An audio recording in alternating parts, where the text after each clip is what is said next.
नमस्कार, जय श्री राम, जय हिंद मित्रों। मैं दीपक सिखवाल एक बार फिर से आपका स्वागत करता हूं, अभिनंदन करता हूं चाणक्य क्लासेस के ऑनलाइन प्लेटफॉर्म पर। और शुरू करते हैं हम आज के आगे के टॉपिक को। तो मित्रों, आप जानते हैं कि अभी हम विसर्ग संधि पर चर्चा कर रहे थे और विसर्ग संधि के पहले नियम के 3 सूत्रों का विस्तार पूर्वक हमने अध्ययन किया था। अब हम बात कर रहे हैं आज विसर्ग संधि के दूसरे नियम के बारे में।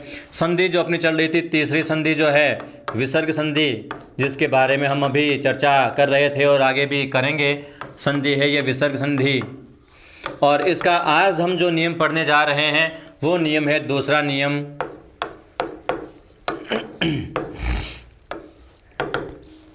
तो क्या कहता है दूसरा नियम?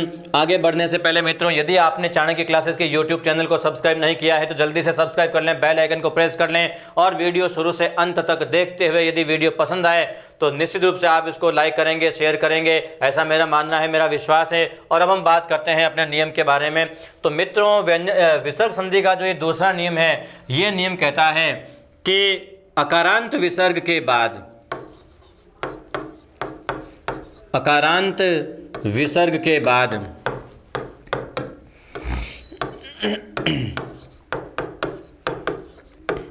यदि क अथवा प हो तो विसर्ग यथावत रहता है। क अथवा प हो तो विसर्ग यथावत, यानी कि विसर्ग जैसा है वैसा ही रहता है, विसर्ग में कोई परिवर्तन नहीं आता है, विसर्ग यथावत रहता है। और ऐसा कब होता है? जब पहले अकारांत हो। अकारांत का मतलब मैं आपको सबसे पहले यहाँ पर बता देता हूँ, उस पर जाने से पहले एक बार आप परिभाषा को समझ लीजिएगा कि पहले अकारांत विसर्ग हो यानी अ स्वर के साथ विसर्ग हो, उसके बाद यदि क या प हो तो विसर्ग को क्या करना है? यथावत रखना है। हम अकारांत की बात कर रहे थे तो अकारांत को हम एक बार अच्छी तरह से समझ लेते हैं। अकारांत क्या है? तो हम यहाँ पर शब्द लिख लेते हैं अकारांत। अकारांत जो शब्द है ये 3 शब्द खंडों से मिलकर बना है। कितने शब्द खंडों से? 3 शब्द खंडों से, जिसमें पहला खंड क्या हो जाएगा? अ, दूसरा खंड क्या हो जाएगा? कार, और तीसरा खंड क्या हो जाएगा? समाप्त, अंत। तो इस प्रकार के 3 खंड हो जाते हैं अकारांत, यानी अ, कार, अंत। अब हम बात करते हैं इसके विश्लेषण की। तो जैसा कि आप जानते हैं, अ क्या है? अ एक स्वर है। कार शब्द का मतलब क्या होता है?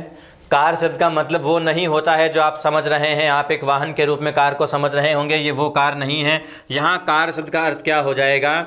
ध्वनि। और अंत, इस शब्द से आप भली भांति परिचित है, इसका अर्थ क्या हो जाएगा? समाप्त। तो अब मैं बात करूं इसके अर्थ को समझने के लिए, तो आप इसको इस प्रकार से समझ सकते हैं कि अ स्वर की ध्वनि से समाप्त होने वाला शब्द क्या कहलाता है? अकारांत। यानी शब्द की अंतिम ध्वनि क्या होनी चाहिए? अ होनी चाहिए। शब्द की अंतिम ध्वनि अ है तो वो शब्द क्या कहलाएगा? अकारांत कहलाएगा। अब नियम यहाँ पर क्या कहता है कि अंतिम शब्द की अंतिम ध्वनि तो क्या होनी चाहिए? अ होनी चाहिए। हम यहाँ पर लिख लेते हैं इसका सूत्र। सूत्र के अनुसार अंतिम ध्वनि क्या होनी चाहिए?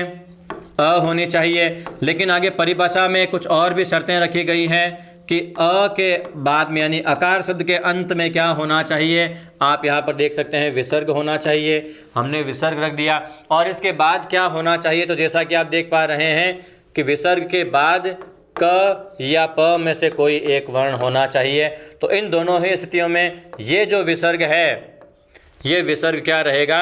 विसर्ग ही रहेगा, यानी यथावत रहेगा विसर्ग, इसमें कोई परिवर्तन नहीं आएगा, जैसा है वैसा का वैसा रखना है क और प के योग में। अब हम बात करते हैं इनके उदाहरणों के बारे में। जाने से पहले एक बार आप वापस देख लीजिएगा। अंतिम स्वर अ होना चाहिए, फिर विसर्ग होना चाहिए, और विसर्ग के बाद में क या प से शुरू होने वाले ही कुछ शब्द होने चाहिए। अब हम बात करते हैं इनके उदाहरणों की। जैसे कि मैंने शब्द लिख दिया यहाँ पर, अंतः प्लस करण,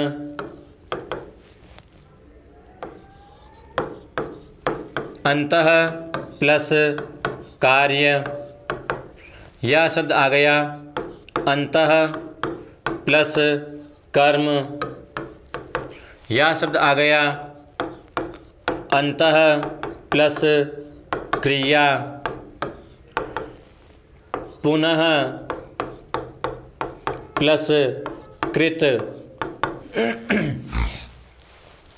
इन सभी शब्दों में आप देख सकते हैं कि अंतिम शब्द क्या है, इन सभी में अ है। एक शब्द हम यहाँ पर और लिख लेते हैं, मनः प्लस कामना। ये शब्द कई बार परीक्षाओं में आ चुका है और ज़्यादातर विद्यार्थी इस शब्द का गलत उत्तर देते हैं और फिर अंत में पछताते हैं कि इसका सही रूप ये क्यों नहीं हुआ, हमने गलत कैसे चुन लिया था, हमने तो सही चुना था। तो मित्रों, ऐसी कुछ जो अपनी समस्याएं होती है जिनके बारे में हम जानते नहीं हैं और हम परीक्षा में वो सवाल गलत कर देते हैं, तो निश्चित रूप से चाणक्य क्लासेस और मैं आपको इस बात का विश्वास दिलाता हूँ कि आपकी जो समस्याएँ हैं वो समस्या नहीं रहेगी, उसका हम समाधान करके रहेंगे। हम बात करते हैं यहाँ पर, तो आप देखिए कि प्रथम पद का अंतिम स्वर क्या है। इन सभी में आप देख सकते हैं कि प्रथम पद का जो अंतिम स्वर है वो क्या है, इन सब में अ है। अंतिम स्वर क्या है इसका, अ। और आप देख पा रहे हैं कि अ के बाद क्या है, विसर्ग है, और विसर्ग के बाद में आप देख पा रहे हैं सभी में क्या है, क है। तो अब आपको क्या करना है, ये जो विसर्ग है इस विसर्ग को आपको यथावत रखना है, इसमें कोई परिवर्तन नहीं करना है। तो अंतः प्लस करण को जब आप जोड़ोगे तो शब्द क्या हो जाएगा, अंतःकरण। शब्द क्या हो जाएगा, अंतःकरण। इसी प्रकार अंतः प्लस कार्य का रूप क्या हो जाएगा, अंतः कार्य। अंतः प्लस कर्म का रूप क्या हो जाएगा, अंतः कर्म।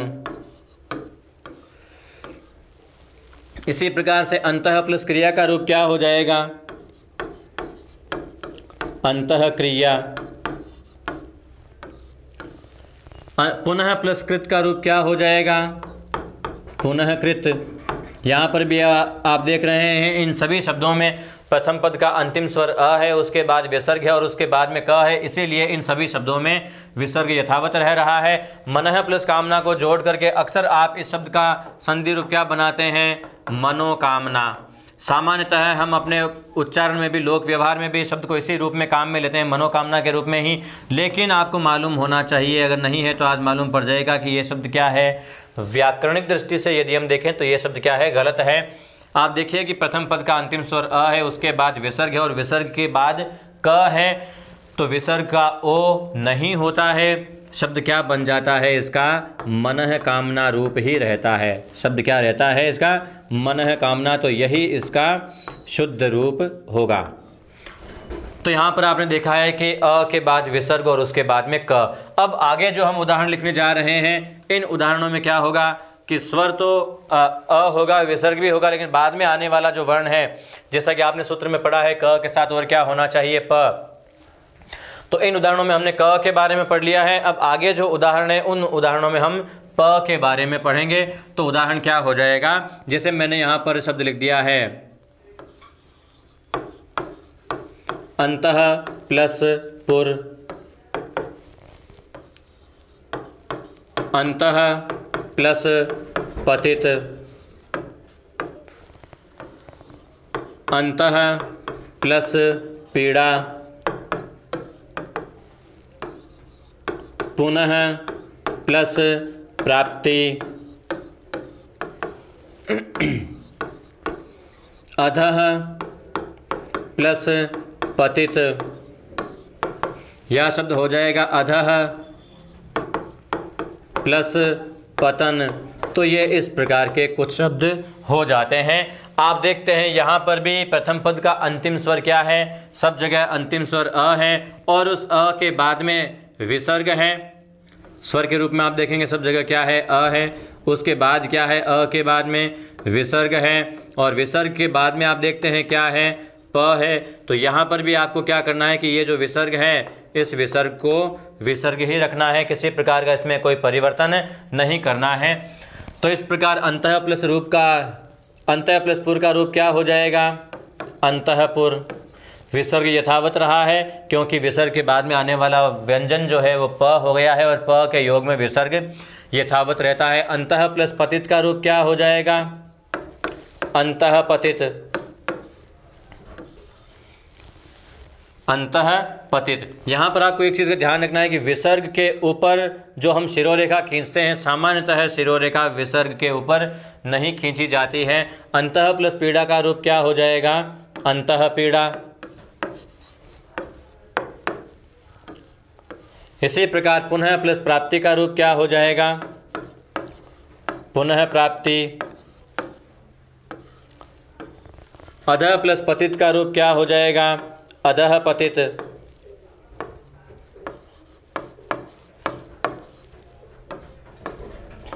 अधः पतित। और अधः प्लस पतन का रूप क्या हो जाएगा? अधः पतन इसका रूप हो जाएगा। तो इस प्रकार से हमने विसर्ग संधि का जो दूसरा नियम है वो दूसरा नियम हमने अच्छी तरह से पढ़ लिया है। निश्चित रूप से मैं विश्वास कर सकता हूं कि उदाहरण आपके समझ में आ गए होंगे, नियम आपके समझ में आ गया होगा, उदाहरण आपने लिख करके अपने पास भी सहेज लिए होंगे ताकि आने वाले समय में आप इन उदाहरणों पर अच्छी तरह से अभ्यास कर सकें। तो मित्रों, अगर आपने इसका स्क्रीनशॉट नहीं लिया है तो स्क्रीनशॉट ले लें। यहाँ पर आप देखिए कि मैं कामना में जो आ की मात्रा जो मानवीय त्रुटिवश लगाना भूल गया था, आप कामना में आ की मात्रा लगा लीजिएगा।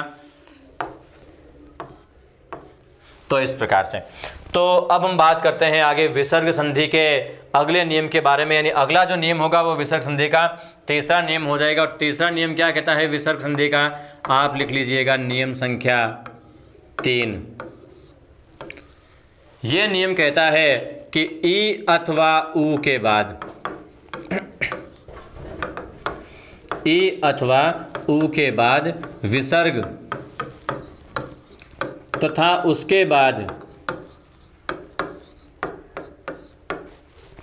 यदि श अथवा स हो, श अथवा स हो तो विकल्प से विसर्ग यथावत रहता है। विकल्प से विसर्ग कैसा रहता है? यथावत रहता है। यहाँ पर आपको एक चीज़ का ध्यान रखना है मित्रों, ये जो यहाँ जो हम उदाहरण पढ़ने जा रहे हैं वो विसर्ग संधि के पहले ही नियम में हमने पढ़ लिए हैं, लेकिन यहाँ पर उसका एक वैकल्पिक रूप यानी कि एक दूसरा रूप हमारे सामने आएगा। जैसा कि हम जानते हैं कि भाषा में कभी कभी कुछ शब्दों को लिखने के दोहरे प्रावधान होते हैं, लेकिन वो दोनों रूप उसके सही होते हैं, उनमें से कोई भी शब्द गलत नहीं होता है। कई बार परीक्षाओं में इस प्रकार के प्रश्न भी पूछ लिए जाते हैं युग्म के रूप में, जोड़ों के रूप में शब्दों को देकर के कि निम्न में से कौन सा विकल्प शुद्ध है या अशुद्ध है। तो अक्सर वहाँ पर यहाँ विसर्ग संधि के अंतर्गत जो इसके विकल्प से बनने वाले जो रूप हैं वही रूप देखने को मिले हैं। यहाँ पर आप सबसे पहले इसकी परिभाषा पर एक बार नज़र डाल लीजिएगा। परिभाषा इसकी क्या कहती है कि सबसे पहले स्वर होना चाहिए ई अथवा उ। तो हम इसका परिभाषा के आधार पर एक सूत्र तैयार कर लेते हैं। पहले क्या होना चाहिए? ई अथवा उ। उसके बाद क्या होना चाहिए? विसर्ग होना चाहिए। उसके बाद हम विसर्ग लगा लेते हैं। और विसर्ग के बाद क्या होना चाहिए? दो वर्ण दिए हुए हैं, श और स। तो ये दो वर्ण होंगे। तो ये जो विसर्ग है ये विसर्ग क्या रहेगा? विसर्ग ही रहेगा। और ये आपके पास क्या है? केवल आपके पास केवल एक विकल्प है। और ये विकल्प किसका है साथ में ये भी जान लेना जरूरी है। तो ये आपके पास विकल्प है आधे श या आधे स का विकल्प है। ये इन दो वर्णों का विकल्प है कि आप यदि चाहें तो विसर्ग के स्थान पर सत्व भी कर सकते हैं, आप चाहें तो विसर्ग को यथावत भी रख सकते हैं। हम बात करते हैं इनके उदाहरणों की। तो बहुत ही जाने पहचाने उदाहरण आएंगे, जैसे कि मैंने यहाँ शब्द लिख दिया है निहि प्लस शुल्क, निहि प्लस शुल्क। अब देखिए कि मूल नियम के अनुसार आपने क्या पढ़ा था कि पहले स्वर हो, उसके बाद विसर्ग हो और उसके बाद में श, च या छ हो। तो हम यहाँ पर विसर्ग को श के रूप में परिवर्तित करते बदलते थे। लेकिन दूसरा विकल्प इसका ये कहता है कि यदि स्वर के स्थान पर हमारे पास स्वर क्या हो? ई या उ हो और उसके बाद विसर्ग और विसर्ग के बाद में केवल श हो, तो ऐसी स्थिति में हम विसर्ग को विसर्ग भी रख सकते हैं, विसर्ग को यथावत भी रख सकते हैं। ये हमारे पास में दूसरा विकल्प है। तो इस विकल्प के अनुसार जब हम इस शब्द को बनाएंगे तो रूप क्या बन जाएगा? निःशुल्क। जिसमें आप देखते हैं कि विसर्ग जो है वो यथावत रह जाएगा और बाद वाला शब्द जो जैसा है वो शब्द वैसा का वैसा आ जाएगा। ये शब्द हो गया निःशुल्क। और यदि आप विकल्प की बात करें तो विकल्प के अनुसार आप विसर्ग को श में बदल करके और इस प्रकार निःशुल्क भी रूप लिख सकते हैं। व्याकरणिक दृष्टि से यदि हम बात करें तो ये दोनों ही शब्द क्या है, शुद्ध है। इनमें से कोई भी शब्द अशुद्ध नहीं है। इस चीज़ को लेकर के ध्यान रखिएगा, निश्चिंत रहिएगा कि ये दोनों ही शब्द क्या है, शुद्ध है। इनमें से कोई भी शब्द अशुद्ध नहीं है। इसी तरह से हम बात करते हैं इसके और अन्य शब्दों के बारे में। जैसे कि मैंने शब्द यहाँ लिख दिया निहि प्लस शब्द या निहि प्लस शंका, या शब्द लिख दिया निहि प्लस शक्ति। ये उदाहरण आप देख रहे हैं, इनमें सब में ई है। ऊ वाले भी कुछ उदाहरण हम यहाँ पर रख लेते हैं। जैसे मैंने शब्द लिख दिया है दुहु प्लस शासन, और एक शब्द मैंने लिख दिया है दुहु प्लस शील। तो इन सभी शब्दों में आप देख सकते हैं कि पहले ई या ऊ स्वर आ गया, उसके बाद सब में विसर्ग है और विसर्ग के बाद में श शंकर वाला है। तो इन सब के योग में आपको क्या करना है, जैसे मैंने ये विकल्प वाले जो उदाहरण बनाए हैं उसी तरह से आपको भी उदाहरण बनाने हैं। विसर्ग को यथावत भी रख सकते हैं मूल नियम के अनुसार, आप चाहें तो विसर्ग को स में भी बदल सकते हैं। तो शब्द क्या हो जाएगा, निःशब्द रूप हो जाएगा। निहि प्लस शंका का रूप क्या हो जाएगा, निशंक हो जाएगा। पदांत आ का जो लोप करना है निहि उपसर्ग के योग में, वो यहाँ पर भी बराबर होगा। ये निहि प्लस शंका यदि आपने लिख दिया है तो आपका रूप क्या हो जाएगा, गलत हो जाएगा। यहाँ पर जो हम शब्द का लोप करते आए हैं वो लोप आपको यहाँ पर भी बराबर करना है। नोट जो मैंने लिखवाया था वो यहाँ पर भी बराबर प्रभावी रहेगा। निहि प्लस शक्ति को जोड़ करके आप निशक्ति बनाओगे तो गलत बनाओगे। आपको क्या बनाना है, निशक्त बनाना है। क्या बनाना है, निशक्त। शक्ति के जो ई का लोप करके अ को जोड़ देना है, क्योंकि पहले उपसर्ग का रूप क्या आया हुआ है, नि आया हुआ है। दुहु प्लस शासन को जोड़ेंगे तो रूप क्या हो जाएगा, दुशासन हो जाएगा। बिल्कुल इस शब्द को आप इसी प्रकार से लिख सकते हैं। और आप चाहें तो विसर्ग को सत्व में बदल करके भी लिख सकते हैं। दुहु प्लस शील का रूप क्या हो जाएगा, दुश्शील रूप हो जाएगा। तो इस प्रकार से अब अगर आप चाहें इनके विकल्प वाले रूप को बनाना तो निश्चित रूप से आप इनके विकल्प वाले रूप बना सकते हैं। निहि प्लस शब्द को जोड़ करके और आप विसर्ग को स में बदल करके शब्द लिख देंगे तो भी रूप आपका सही ही रहेगा, ये रूप आपका गलत नहीं रहेगा। इसी तरह से इन बाकी शब्दों के भी आप रूप बना सकते हैं। यहाँ पर यह चीज़ एक विकल्प के रूप में दी हुई है कि यदि हम विसर्ग को सत्व के रूप में परिवर्तित ना करें तो हम विसर्ग को यथावत भी रख सकते हैं, इसलिए ये विकल्प यहाँ पर एक दिया गया है। अब हम बात करते हैं ई और ऊ के बाद में स के उदाहरणों की। तो हम बात करते हैं इन उदाहरणों की। जैसे मैंने यहाँ पर एक शब्द लिख दिया है निहि प्लस संतान, निहि प्लस संताप, निहि प्लस संदेह, निहि प्लस सीमा, निहि प्लस सार, दुहु प्लस साहस। और शब्द बन जाएगा दुहु प्लस साध्य, बही प्लस सलिल। तो इस प्रकार से ये कुछ उदाहरण बन जाते हैं। यहाँ पर भी आपको यही करना है, विकल्प में विसर्ग को यथावत रखना है और दूसरे विकल्प में विसर्ग को आप चाहें तो सत्व में यानी स में बदल सकते हैं। जैसे कि हम यहाँ पर बात कर रहे हैं निहि प्लस संतान के बारे में, तो विकल्प के अनुसार जो हम बात करेंगे तो क्या रहेगा, विसर्ग यथावत रह जाएगा और बाद में जो संतान शब्द जैसा है वो शब्द उसी रूप में आ जाएगा। तो निहि प्लस संतान का रूप क्या बन जाएगा, निसंतान। लेकिन दूसरा जो रूप है वो ये कहता है कि यदि आप चाहें तो विसर्ग को स में बदल करके भी इसका दूसरा रूप बना सकते हैं। ये रूप भी बिल्कुल सही है। दोनों शब्द वर्तनी की दृष्टि से सही है।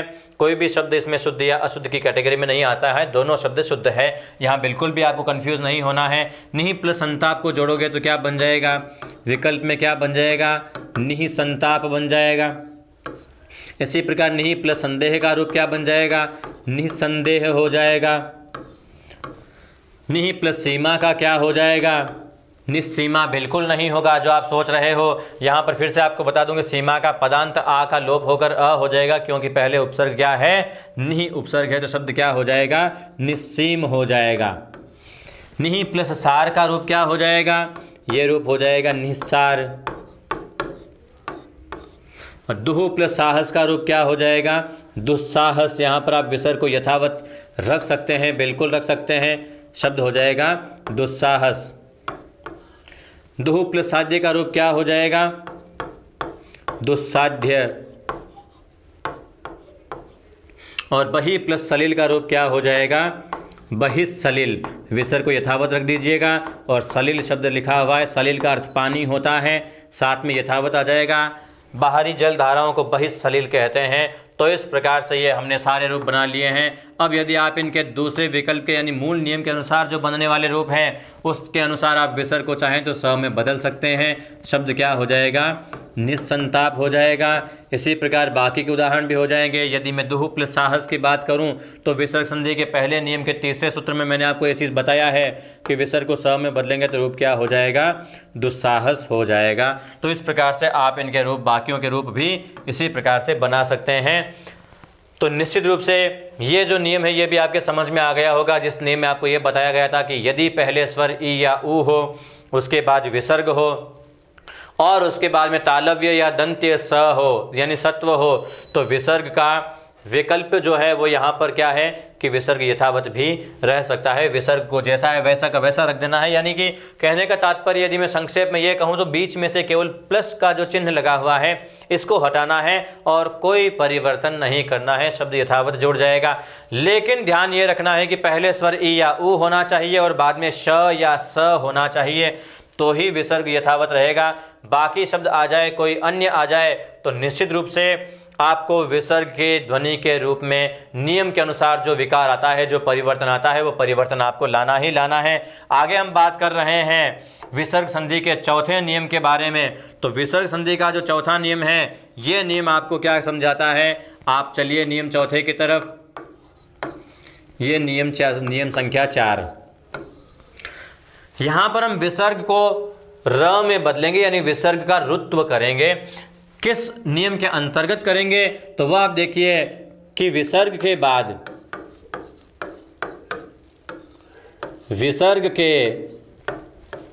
बाद यदि कोई स्वर हो,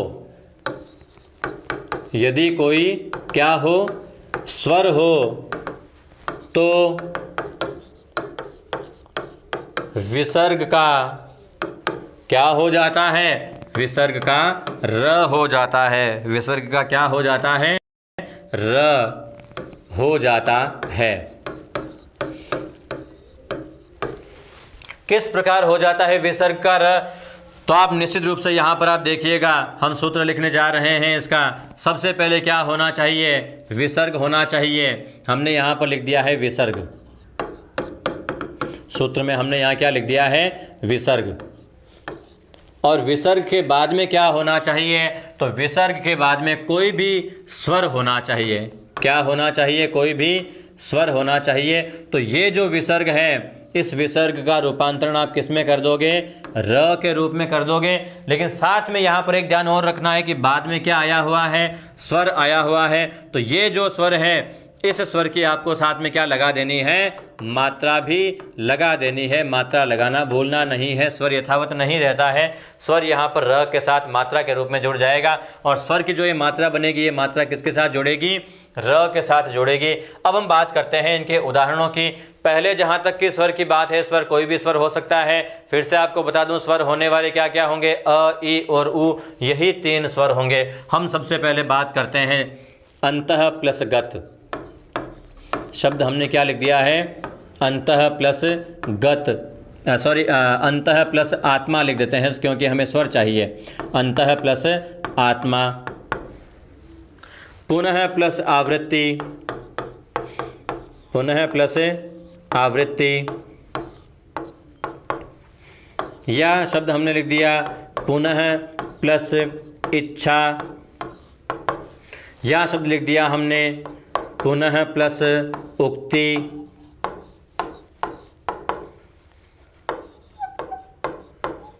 अंतः प्लस ऐश्वर्य। तो इस प्रकार से ये कुछ शब्द हमने यहाँ पर लिख दिए हैं। आप देखिएगा इन सभी में पहले विसर्ग है और विसर्ग के बाद में क्या है, आप देख सकते हैं कोई न कोई स्वर आया है। तो इन सभी में आप क्या करोगे, ये जो विसर्ग है इस विसर्ग को आप र में बदल दोगे और बाद में जो स्वर आया है उस स्वर की आप क्या लगा दोगे, मात्रा लगा दोगे। तो शब्द बनाते जाइएगा। अंतः में अंत यथावत रहेगा, जो विसर्ग है विसर्ग के स्थान पर र हो जाएगा। आगे स्वर कौन सा आया है, आप देख सकते हैं आगे स्वर आ है, तो र में आ की मात्रा लग करके बचा हुआ जो शेष भाग है वो साथ में जुड़ जाएगा। तो अंतः प्लस आत्मा का रूप क्या हो जाएगा, अंतरात्मा हो जाएगा। इसी प्रकार पुनः प्लस आवृत्ति की यदि हम बात करें तो पुनः प्लस आवृत्ति का रूप क्या हो जाएगा, पुनः का रूप पुन, विसर्ग का क्या हो जाएगा, र हो जाएगा। आगे स्वर आ है, आ की मात्रा लग जाएगी और साथ में वृत्ति शब्द जुड़कर शब्द क्या हो जाएगा, पुनरावृत्ति हो जाएगा। इसी प्रकार पुनः प्लस इच्छा शब्द आया है तो इसका रूप क्या हो जाएगा, पुनरिच्छा। र में छोटी ई की मात्रा लग जाएगी और शब्द क्या बन जाएगा, पुनरिच्छा। इसी प्रकार शब्द आया है पुनः प्लस उक्ति, तो जोड़ोगे तो शब्द क्या हो जाएगा, पुनरुक्ति। र में छोटे ऊ की मात्रा लगानी है। एक बार फिर से आपको बता दूं कि जब र के साथ में छोटे ऊ की मात्रा लगाते हो तो ये मात्रा कुछ इस प्रकार से लगती है, और र के साथ जब आप बड़े ऊ की मात्रा लगाते हो तो ये मात्रा कुछ इस प्रकार से लगती है। दोनों र के साथ जुड़े हुए ऊ की यानी रू और रू के बनावट को आप अच्छी तरह से देख लीजिएगा। ये बनावट आपको परीक्षाओं में बहुत ही विचलित करती है, बहुत ही कंफ्यूज करती है। यदि आपने ढंग से शब्दों को देखना, पढ़ना, सुनना नहीं सीखा है तो निश्चित रूप से परीक्षाओं में आप इस प्रकार की गलती कर दोगे। आप ऐसी गलती मत कर दीजिएगा और जो सही रूप लिखवाया है उस पर आप बराबर ध्यान दीजिएगा। अंतः प्लस ऐश्वर्य है तो जुड़ करके क्या हो जाएगा, अंतरैश्वर्य। क्या शब्द हो जाएगा, अंत, विसर्ग का र, ऐ की मात्रा और श्वर्य साथ में जुड़ जाएगा तो शब्द क्या हो जाएगा, अंतरैश्वर्य। क्या शब्द बन जाएगा, अंतरैश्वर्य। तो यहाँ पर आपने देखा है कि पहले स्वर क्या है, अ है, उसके बाद विसर्ग है और उसके बाद में फिर से कोई अन्य स्वर है। तो विसर्ग को आपने किस में बदला, र में बदला। स्वर की आपने मात्रा किसके साथ लगाई, र के साथ लगाई। अब हम यहाँ पर बात करते हैं, अभी जो स्वर अ आया है, इस अ के अतिरिक्त भी अन्य स्वर और भी आ सकते हैं, उनकी हम बात करते हैं। तो जैसे मैंने यहाँ पर शब्द लिख दिया है निहि प्लस अंतर, दुहु प्लस आचार, निहि प्लस इच्छा, निहि प्लस ईक्षण, दुहु प्लस उत्साह, निहि प्लस ऐश्वर्य,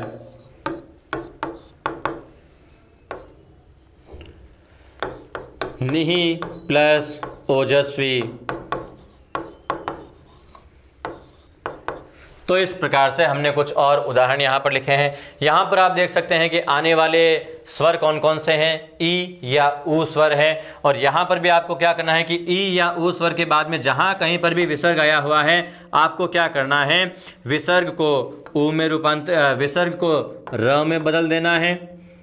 ये र हलंत होगा, बाद में जो स्वर है उस स्वर के साथ में क्या लगा देनी है, मात्रा लगा देनी है। ये मात्रा र के साथ जुड़ जाएगी, मात्रा का संयोग हो जाएगा।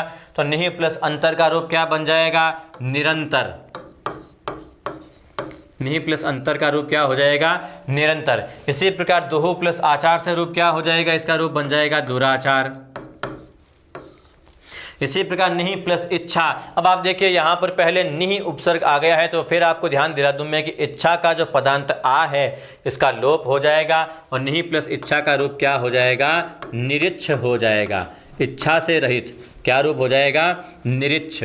इसी प्रकार हम बात करते हैं निहि प्लस ईक्षण का रूप क्या हो जाएगा, तो ये रूप हो जाएगा निरीक्षण। इस बार आप देखिए ई दीर्घ है इसलिए र में जो ई की मात्रा है वो भी दीर्घ मात्रा लगेगी। दुहु प्लस उत्साह का रूप क्या हो जाएगा, दुरुत्साह। क्या रूप हो जाएगा, दुरुत्साह। इसी प्रकार नहीं प्लस ऐश्वर्य का रूप क्या बन जाएगा, तो इसका रूप बन जाएगा निरैश्वर्य। क्या रूप बन जाएगा, निरैश्वर्य। और नहीं प्लस ओजस्वी का रूप क्या हो जाएगा, निरोजस्व। क्या रूप बन जाएगा, निरोजस्व। तो इस प्रकार से अब ये वी का ई कहाँ गया, ये आपको मालूम पड़ चुका होगा कि नहीं उपसर्ग हो तो पदांत स्वर का अ हो जाता है। तो इस प्रकार से विसर्ग संधि का जो ये नियम है, चौथा नियम हमने अच्छी तरह से पढ़ लिया है। इसके जो बनने वाले उदाहरण हैं, संभावित उदाहरणों को हमने यहाँ पर लिख लिया है कि विसर्ग के बाद में, अब जैसा कि आप जानते हैं कि विसर्ग हलंत वर्णों के साथ नहीं आता है, तो पहले कोई न कोई स्वर आएगा। वो स्वर कौन कौन से आएंगे, तो यहाँ पर आपने देखा अ स्वर आया, आगे वाले उदाहरणों में ई और ऊ स्वर आ गए, उसके बाद में विसर्ग है, और विसर्ग के बाद में फिर से कोई न कोई स्वर है। तो ऐसे स्थिति में हमने विसर्ग को र में बदला है, और जो स्वर बाद में आया है हमने उसी स्वर के साथ में क्या लगाई है, मात्रा लगाई है। और इस प्रकार हमने ये उदाहरण बनाए हैं। आगे हम बात करते हैं विसर्ग संधि के 5वें नियम के बारे में। तो क्या कहता है विसर्ग संधि का 5वां नियम, चलिए विसर्ग संधि के 5वें नियम की ओर। नियम संख्या 5, यहाँ पर भी हम विसर्ग का र ही बनाएंगे, लेकिन बाद में आने वाली स्थिति यहाँ बदल जाएगी। चौथे नियम में आपने देखा था कि विसर्ग के बाद में स्वर होते थे।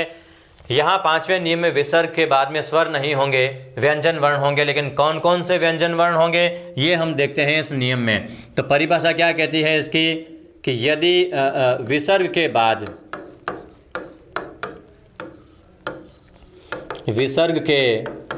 बाद यदि तृतीय या चतुर्थ या पंचम या अंतस्थ व्यंजन हो, अंतस्थ व्यंजन वर्ण हो,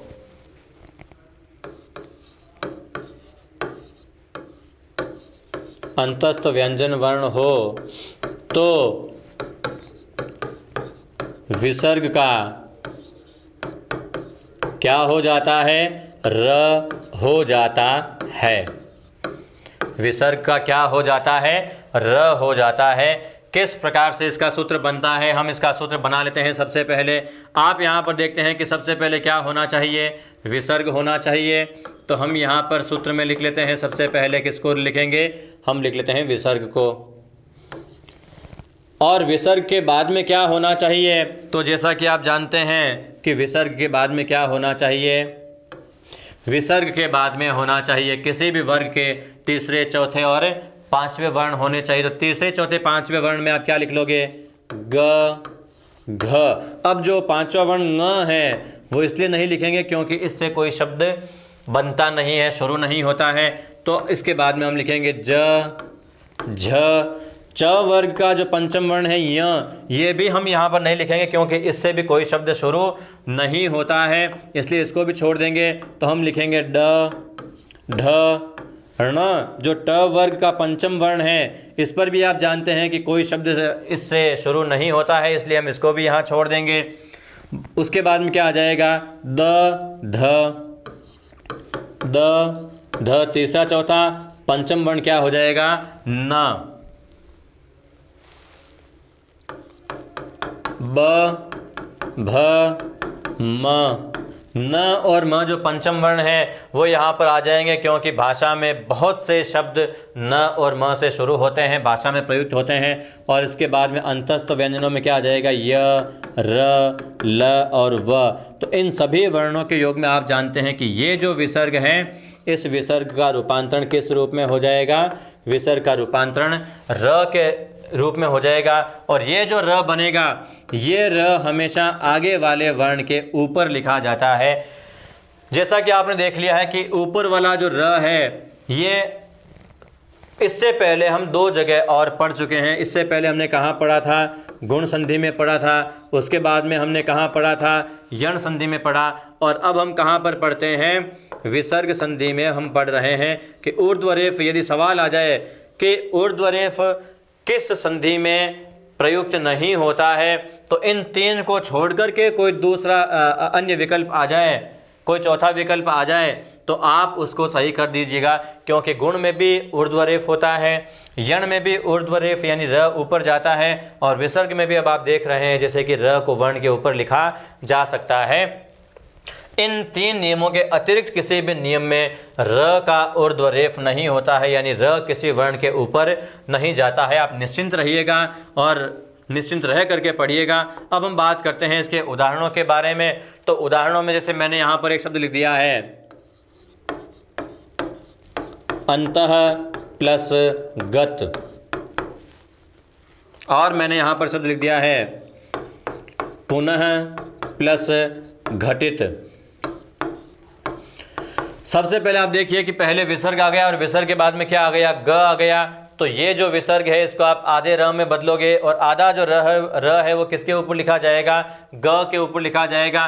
तो जब आप अंतः प्लस गत को जोड़ोगे तो शब्द आप क्या बना दोगे, अंतर्गत शब्द बना दोगे। क्या बना दोगे, अंतर्गत। इसी प्रकार से विसर्ग को आगे वाले वर्ण के ऊपर आपको लिखते हुए बाकी में जो भी उदाहरण दे रहा हूं उन उदाहरणों के आपको रूप बनाना है। कोई समस्या आ जाए तो मैं आपके साथ हूं, बिल्कुल आपका साथ नहीं छोड़ रहा हूं। मैं सारे उदाहरणों को एक बार फिर से मैं खुद भी सॉल्व करके बताऊंगा आपको, ताकि आपकी जो समस्या है वो पूरी तरह से सॉल्व हो जाए, अच्छी तरह से आप सीख पाएँ। शब्द मैंने यहाँ पर लिख दिया है अंतः प्लस जातीय, अंतः प्लस जातीय। उसके बाद में शब्द आ जाएगा पुनः प्लस दर्शन। मैं आपको भरपूर मात्रा में उदाहरण लिखवाऊंगा ताकि हर प्रकार के शब्दों के साथ आप वर्णों का जो संयोजन करना है वो अच्छी तरह से सीख जाएं, समझ जाएं। पुनः प्लस दर्शन आप लिखिएगा। उसके बाद में मैंने लिख दिया अंतः प्लस धान,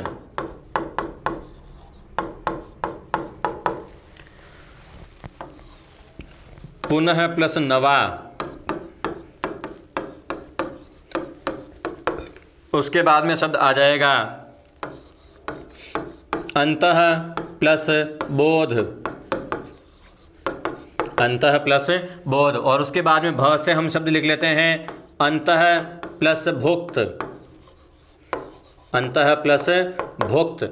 और उसके बाद में म आ गया तो मैंने शब्द लिख दिया यहाँ पर पुनः प्लस मिलन, पुनः प्लस मिलन। उसके बाद में आ गया य तो शब्द हो जाएगा अंतः प्लस यामी, अंतः प्लस यामी। हम सबसे पहले इन उदाहरणों को एक बार सॉल्व करते हैं, उसके बाद में आगे जो वर्ण बचे हुए हैं उन पर भी उदाहरण लिखेंगे। अभी हम जो उदाहरण ले रहे हैं इनमें आप देखिए सभी शब्दों में जो प्रथम पद का अंतिम स्वर है वो स्वर केवल अ है। ई और ऊ के जो उदाहरण बचे हैं हम आपको आगे लिखवाएंगे अच्छी संख्या में, एक पर्याप्त मात्रा में मैं आपको उदाहरण लिखवा रहा हूं। आप भी उन उदाहरणों को लिखते रहिएगा, सॉल्व करते रहिएगा। यदि आप पिछली परीक्षाओं के पेपर उठा के देखोगे तो आप खुद ब खुद जान जाओगे कि ये जो उदाहरण लिखवा रहा हूं इनकी अहमियत क्या है। मित्रों, कम उदाहरणों में यदि आपने पढ़ा, इक्के दुक्के उदाहरण को ही यदि आपने प्रैक्टिस में लिया तो मैं आपको इस चीज़ से निश्चिंत कर देता हूं कि परीक्षा में आपका कोई भला होने वाला नहीं है। आप जितना हो सके ज़्यादा मात्रा में उदाहरणों पर अभ्यास कीजिएगा, क्योंकि कई बार कुछ शब्दों के साथ में कुछ वर्णों का संयोजन करने में ही हमें समस्या आ जाती है। मैं नहीं चाहता कि मेरी क्लास में बैठे हुए किसी भी विद्यार्थी को किसी भी स्तर पर किसी भी प्रकार की उलझन हो, और उन्हीं उलझनों को सुलझाने के लिए ऑफलाइन क्लासेस में मैं जिस प्रकार से उदाहरण लिखवाता हूं वैसे ही मैं आपको ऑनलाइन क्लास में उदाहरण दे रहा हूं। सामान्यतः बहुत ही कम अध्यापक आपको ऐसे मिलेंगे, बहुत ही कम शिक्षक ऐसे मिलेंगे जो इतनी ज़्यादा मात्रा में उदाहरण आपको ऑन बोर्ड सॉल्व करवाते हैं, बहुत कम मिलेंगे। मित्रों, दिल से पढ़ाता हूँ आपको, दिल से आपसे जुड़ाव रखता हूँ, दिल से मैं आपकी सफलता की कामना करता हूँ, इसीलिए मैं आपको इतनी संख्या में उदाहरण लिखवा रहा हूँ। शब्द आ गया पुनः प्लस घटित, तो आप इन सभी उदाहरणों में आप क्या करते रहिएगा, सब जगह आप विसर्ग को र में बदलते रहिएगा, और जो ये र बनेगा इसको आगे वाले वर्ण के ऊपर इसी तरह से लगाते जाइएगा। पुनः प्लस घटित जो शब्द है जुड़ेगा तो क्या हो जाएगा, पुनर्घटित, यानी फिर से घटी हुई कोई घटना, पुनर्घटित। अंतः प्लस जातीय का रूप क्या हो जाएगा, अंतर्जातीय। विसर्ग का जो र बनेगा वो ज के ऊपर आ जाएगा और शब्द क्या हो जाएगा, अंतर्जातीय। इसी प्रकार पुनः प्लस दर्शन का रूप क्या हो जाएगा, पुनर्दर्शन। क्या रूप हो जाएगा, पुनर्दर्शन। कई बार विद्यार्थियों को इस प्रकार के शब्दों को लेकर भ्रम हो जाता है कि दो दो वर्णों के ऊपर र कैसे आ सकता है। तो मित्रों, आपको बता दूं कि संधि में यदि ऐसी स्थितियां आती हैं तो ऐसे शब्द भी बनते हैं। निश्चिंत रहेगा, बनाते रहेगा। अंतः प्लस धान को जब आप जोड़ोगे तो शब्द क्या हो जाएगा? अंतर्धान। कई और इसके जब अर्थ की बात आती है तो विद्यार्थी सामान्यतः इसको अंतर्धान की जगह अंतर्ध्यान पढ़ते हैं। अंतर्ध्यान नहीं होता है। अंतर्ध्यान का मतलब तो होता है कि ध्यान में स्थित, ध्यान में किसी चीज का होना, वो अंतर्ध्यान कहलाता है। यहां पर जो हमने शब्द लिखा है वो अंतर्धान लिखा है, जिसका मतलब क्या होता है कि गायब हो जाना, ओझल हो जाना। उसके बाद में हम बात करते हैं पुनः प्लस नवा, तो शब्द इसका क्या बन जाएगा? पुनर्नवा। अब यहाँ पर विद्यार्थी को कई बार ये समस्या आ जाती है कि सर इसमें से र किस वर्ण के ऊपर लगेगा। तो मैं आपको बता दूं कि र यहाँ पर जो दूसरे पद का जो प्रथम न है, इसी न के ऊपर आपको ऊपर वाला र लगाना है। शब्द क्या बन जाएगा? पुनर्नवा। एक प्रकार की औषधि होती है, हमारे खेतों खलिहानों में खूब मात्रा में पाई जाती है। बस समस्या यह है कि हमें उनकी पहचान नहीं है और इसलिए हम एलोपैथ की तरफ हमारा रुझान बढ़ता जा रहा है। अपनी परंपरागत आयुर्वेदिक थ्योरी को हमने छोड़ दिया है। खैर वो बात एक अलग विषय है। हमारा यहाँ पर विषय है अंतः प्लस बोध। तो हम शब्द यहाँ पर क्या बनाते हैं? अंतर्बोध। ब के ऊपर र को आप इस प्रकार से लिख दोगे, शब्द क्या हो जाएगा? अंतर्बोध। कई बार कुछ स्वरों की ऐसी मात्राएं जो अक्षरों के ऊपर लगती है, उनके साथ में भी र को जोड़ने को लेकर विद्यार्थियों में भ्रम की स्थिति बनी होती है। तो मैं आपको बता दूं कि आपको ऐसी स्थिति बिल्कुल नहीं रखनी है। अंतर्बोध इसी प्रकार से रूप बनेगा। अंतर प्लस भुक्त का रूप क्या हो जाएगा? तो इसका रूप हो जाएगा अंतर्भुक्त। भ के ऊपर इसी प्रकार से र आ जाएगा, शब्द क्या हो जाएगा? अंतर्भुक्त। इसी प्रकार पुनः प्लस मिलन का रूप क्या हो जाएगा? इसका रूप हो जाएगा पुनर्मिलन। इसका रूप क्या हो जाएगा? पुनर्मिलन। और अंतः प्लस यामी का रूप क्या हो जाएगा? तो इसका रूप हो जाएगा अंतर्यामी। य के ऊपर इसी प्रकार से र आ जाएगा और शब्द क्या हो जाएगा? अंतर्यामी। अब इसके बाद में य तक हमने उदाहरण लिख लिए हैं। र ल व अभी तक बाकी है, इनको भी छोड़ना नहीं है, क्योंकि उलझन कौन सा शब्द हमें दे दे कोई पता नहीं है। इसीलिए मैंने यहाँ पर आगे शब्द लिख दिया है अंतः प्लस राज्यीय, या ऐसा का ऐसा एक और शब्द मैंने लिख दिया है अंतः प्लस राष्ट्रीय।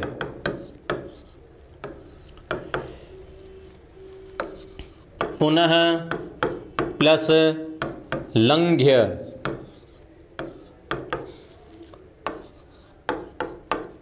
पुनः प्लस विचार। तो इन सभी में आपने देखा कि अ के बाद में जो सारे के सारे वर्ण है वो आ गए हैं। अंतः प्लस राज्य को जब आप जोड़ोगे तो इसका रूप आप क्या बनाओगे? निश्चित रूप से आप इसका रूप बनाओगे अंतर्राज्यीय। इसी प्रकार से इसका रूप बनेगा। दो र है, इसलिए अंत यहाँ पर आप देखिए कि अंतः में अंत यथावत रहा, जैसा है हमने वैसा का वैसा लिखा। विसर्ग का र हो गया जो हमने वर्ण के ऊपर लगाया है, और किसके ऊपर लगाया है? इसी र के ऊपर लगाया है। तो शब्द क्या बन गया? अंतर्राज्यीय शब्द बन गया है। इसी प्रकार आप ध्यान दीजिए अंतः प्लस राष्ट्रीय का रूप क्या हो जाएगा? इसका रूप हो जाएगा अंतर्राष्ट्रीय। क्या रूप हो जाएगा? अंतर्राष्ट्रीय। अब इस प्रकार पुनः प्लस लंघ्य का रूप क्या हो जाएगा? तो इसका रूप हो जाएगा पुनर्लंघ्य।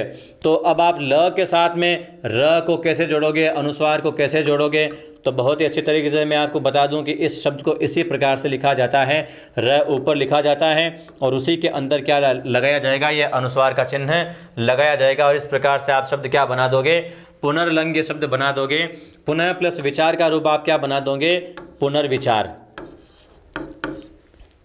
तो इस प्रकार से अब हम बात करते हैं कुछ अन्य स्वरों के साथ बनने वाले उदाहरण। जैसे कि हमने नी की बात यानी ईश्वर की बात की, तो जैसे कि निहि प्लस गत, दुहु प्लस घटना, निहि दूसरा शब्द ले लेता हूँ बही प्लस जगती, बही प्लस जगती,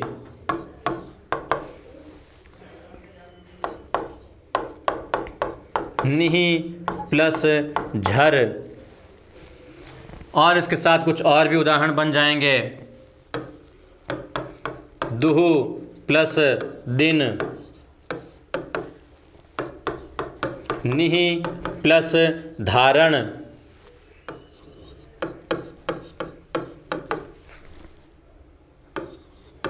दुहु प्लस नीति, निहि प्लस बल, निहि प्लस भर, दुहु प्लस मुखी या दुहु प्लस मुख,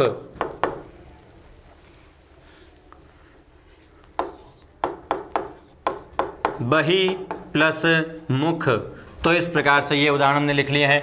कुछ उदाहरण और बनेंगे जो हम आपको आगे और बताएंगे। सबसे पहले इन उदाहरणों को सॉल्व कर लें। यहाँ पर भी आपको क्या करना है, ये जो विसर्ग है इस विसर्ग को आपको किस में रूपांतरित कर देना है, विसर्ग को र में बदल देना है और आगे वाले वर्ण के ऊपर लिख देना है। आगे जो वर्ण आता है उसका जो प्रथम अक्षर हो उसी के ऊपर आपको र लगाना है।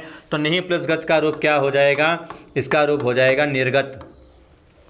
दुहु प्लस घटना जो शब्द लिखा हुआ है, दुहु प्लस घटना का रूप क्या हो जाएगा, दुर्घटना। क्या रूप हो जाएगा, दुर्घटना। इसी प्रकार बही प्लस जगति का रूप क्या हो जाएगा, तो आप इसका रूप देखोगे हो जाएगा बहिर्जगति। ज के ऊपर र लग जाएगा और शेष पद जो है वो वैसा का वैसा आ जाएगा, शब्द क्या हो जाएगा, बहिर्जगति। इसी प्रकार निहि प्लस झर जो शब्द आया है इसका क्या हो जाएगा, निर्झर। इसका रूप क्या हो जाएगा, निर्झर। इसी प्रकार के से आगे दुहु प्लस दिन जो शब्द है इसको आप जोड़ोगे तो क्या रूप बनाओगे, दुर्दिन। इसी प्रकार निहि प्लस धारण का रूप क्या हो जाएगा, तो इसका रूप हो जाएगा निर्धारण। क्या रूप हो जाएगा, निर्धारण। दुहु प्लस नीति का रूप क्या हो जाएगा, दुर्नीति। मात्राओं को इसी प्रकार से लगाना है, र को भी इसी प्रकार से लगाना है। किसी प्रकार की गलती आपको नहीं करनी है। एक बार जो नियम बता दिया गया है और नियम जो कहता है आपको उसी का अनुसरण करना है। निहि प्लस बल का क्या हो जाएगा, इसका शब्द हो जाएगा निर्बल। इसी प्रकार निहि प्लस भर का रूप क्या हो जाएगा, आप जानते हैं इसका रूप हो जाएगा निर्भर। और इसी प्रकार दुहु प्लस मुख का रूप क्या हो जाएगा, दुर्मुख, विकराल जबड़ों वाला, दुर्मुख। और बहि का क्या हो जाएगा, बहिर्मुख हो जाएगा। जिसी प्रकार मुख के म के ऊपर र लगाते आए हैं यहाँ पर भी लग जाएगा और शब्द क्या हो जाएगा, बहिर्मुख। अब हमने यहाँ पर म तक उदाहरण बना लिए हैं। अंतस्थ व्यंजन जो है वो अभी तक इन वर्णों के साथ में, इन स्वरों के साथ में बचे हुए हैं। तो जैसे मैंने यहाँ पर एक शब्द लिख दिया है, दुहु प्लस योधन। ध्यान रखना ई और ऊ के बाद र का उदाहरण कोई नहीं बनेगा। क्यों नहीं बनेगा उसके लिए हम आगे नियम में चर्चा करेंगे। निहि प्लस लज्जा, दुहु प्लस विचार, या शब्द ये भी हो सकता है निहि प्लस वाद, या निहि प्लस वात भी लिखा जा सकता है। आशिहि प्लस वाद भी लिखा जा सकता है। कई बार ऐसे शब्द आ जाते हैं परीक्षा में, आशिहि प्लस वाद। तो कुछ इस प्रकार के जो शब्द आते हैं, इन्हीं शब्दों को हम यहाँ पर एक बार और फिर से सॉल्व कर लेते हैं। आप भी प्रयत्न कीजिएगा सॉल्व करने का। मैं इनको सॉल्व कर रहा हूँ वापस आपके लिए। दुहु प्लस योधन आपके सामने शब्द आया है, तो दोनों को जोड़कर आप क्या बनाओगे, यहाँ पर भी आप देखोगे कि ई और ऊ के बाद विसर्ग है, तो विसर्ग को किस में बदलना है, र में बदलना है और शब्द को जोड़ करके लिख देना है। दुहु प्लस योधन का रूप क्या हो जाएगा, तो मित्रों जब आप जोड़ोगे तो रूप क्या बन जाएगा, दुर्योधन। क्या रूप बन जाएगा, दुर्योधन। इसी प्रकार निहि प्लस लज्जा जो शब्द आया है, इसका रूप जब आप जोड़ोगे तो शब्द क्या बन जाएगा, निर्लज्जा। आप जो सोच रहे हो बिल्कुल नहीं बनेगा। ध्यान रखिएगा कि पहले निहि उपसर्ग है, इसलिए लज्जा के आ का अ हो जाएगा, तो शब्द क्या हो जाएगा, निर्लज्ज हो जाएगा। निहि प्लस लज्जा का रूप क्या हो जाएगा, निर्लज्ज। दुहु प्लस विचार का क्या हो जाएगा, दुर्विचार। निहि प्लस वात का क्या हो जाएगा, निर्वात। और आशी ही प्लस वाद का रूप क्या हो जाएगा, आशीर्वाद हो जाएगा। शी बड़ा होगा, व के ऊपर र आ जाएगा और ये द यहाँ आ जाएगा। ये जो शब्द है आपको शब्द शुद्धि में भी कई बार पूछा गया है, आपको देखना है, सीखना है। इसका जो यही रूप है वो क्या है, शुद्ध है। इसके अलावा जो अन्य योग अन्य जो शब्द बनते हैं इसी के मिलते जुलते वो शब्द क्या हो जाएंगे, अशुद्ध हो जाएंगे। तो इस प्रकार हमने विसर्ग संधि का 5वां नियम जो है वो पढ़ लिया है अच्छी तरह से।